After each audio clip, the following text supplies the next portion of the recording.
Le roman La boîte à merveilles d'Ahmed Sefrioui, publié en 1954, est une œuvre autobiographique qui raconte les souvenirs d'enfance de l'auteur à travers le personnage principal Sidi Mohamed, un petit garçon de 6 ans, rêveur, timide et souvent solitaire.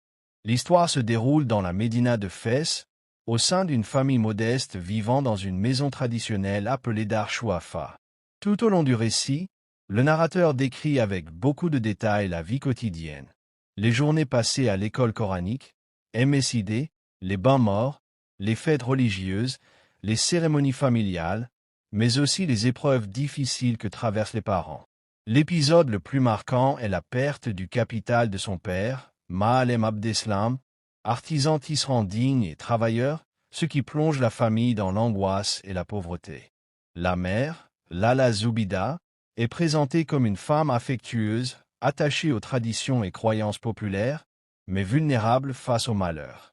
Pour échapper à la solitude et à la peur, Sidi Mohamed se réfugie dans une petite boîte en fer blanc, sa boîte à merveilles, où il conserve des objets simples qui deviennent pour lui des trésors remplis de souvenirs et d'imagination.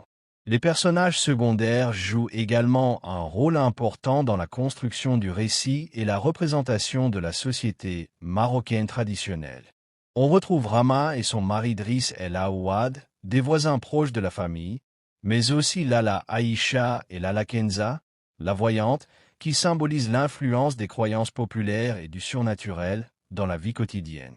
Le FQH du MSID incarne la rigueur et la discipline de l'éducation coranique. Tous ces personnages, qu'ils soient principaux ou secondaires, illustrent la solidarité, les tensions et les habitudes de la vie en communauté dans la Médina. Ainsi, La boîte à merveilles est à la fois un récit intime et un témoignage social.